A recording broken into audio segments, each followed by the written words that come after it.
Je pose une question à mon groupe et personne ne répond. Qu'est-ce que je fais? Tu pourrais commencer par reformuler un peu ta question. Tu peux peut-être changer les mots qui pourraient être difficiles à comprendre. Si ça ne fonctionne toujours pas, tu peux donner quelques indices ou leur rappeler un peu l'enseignement. Tu pourrais aussi leur donner le choix entre deux réponses. Puis, une fois qu'ils commencent à répondre, tu peux creuser un peu plus. Par exemple, est-ce que les gens dans la foule étaient contents que Jésus aille chez Zachée ou est-ce qu'ils trouvaient ça un peu étrange que Jésus aille chez Zachée? Une fois qu'ils répondent « Ah, les gens trouvaient ça bizarre qu'il aille chez lui », bien, tu peux demander pourquoi est-ce qu'ils trouvaient ça étrange que Jésus aille chez Zachée. Un enfant donne toujours la réponse avant d'avoir levé la main. Qu'est-ce que je fais?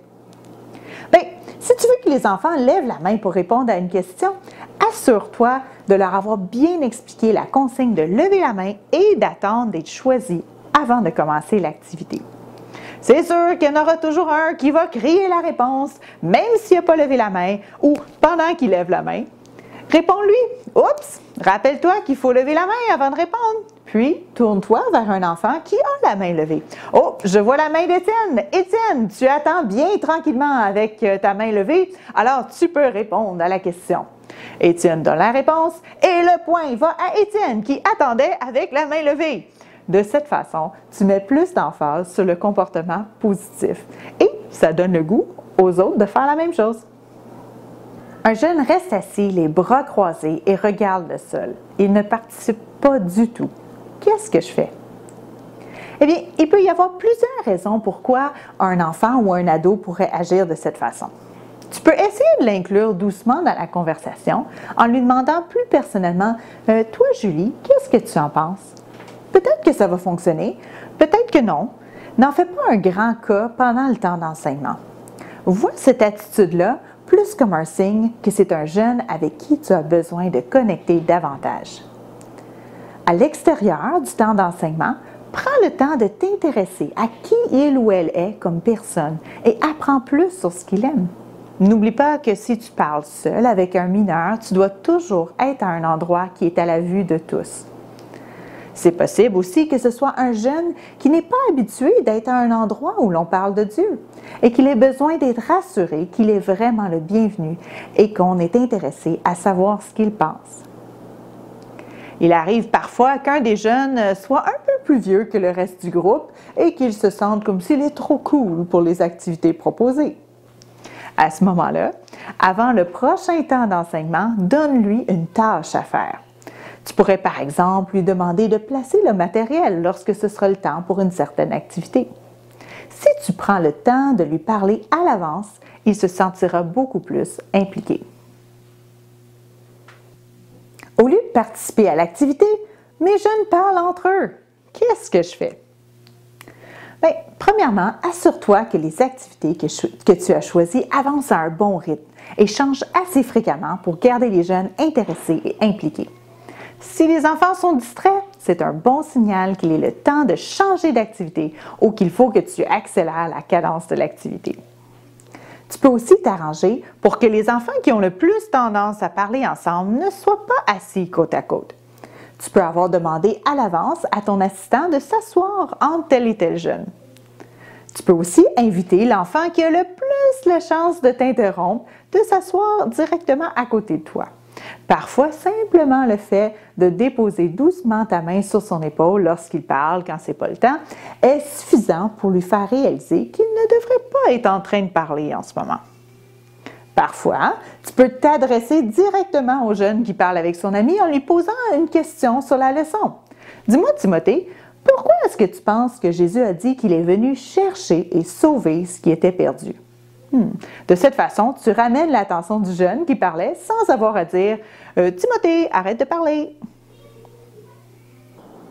Un enfant est très turbulent pendant le temps d'enseignement et empêche les autres de pouvoir se concentrer. Qu'est-ce que je fais? Premièrement, chaque enfant est tellement différent. Il y a des enfants pour qui c'est vraiment extrêmement difficile de se concentrer ou de rester assis. Certains vont bénéficier d'avoir ton assistant assis à côté d'eux. D'autres vont simplement être en train de te tester pour voir si tu vas vraiment leur demander de ne pas déranger leurs amis pendant la leçon, par exemple. C'est donc super important, dès le premier jour, d'être consistant et conséquent dans l'application des consignes que tu leur demandes de respecter, toujours en gardant un ton de voix respectueux et calme. Donc, si tu as un enfant qui dérange le groupe, voici 3 étapes à appliquer. 1. Répète la consigne. David, il ne faut pas que tu touches ton ami pendant le temps d'enseignement. Tu l'empêches de pouvoir bien se concentrer lui aussi. Bon, David recommence et il brise encore la consigne. Explique-lui ce qui va arriver s'il fait encore telle chose. David, je t'avais dit de ne pas toucher ton ami. Si tu lui touches encore, tu vas devoir te retirer du groupe et aller t'asseoir plus loin dans le local avec mon assistant pendant 3 minutes. S'il recommence encore, applique calmement la conséquence déterminée. Ça n'a pas besoin d'être une grosse conséquence. Simplement le fait qu'il y ait une petite conséquence lorsqu'on ne respecte pas les règles de conduite dans le groupe est suffisante pour montrer à l'enfant et à tout le groupe que tu es sérieux dans ce que tu t'attends d'eux. Tu pourrais, comme dans l'exemple, demander à l'enfant de s'asseoir en retrait du groupe, un peu plus loin dans le local avec ton assistant pendant quelques minutes.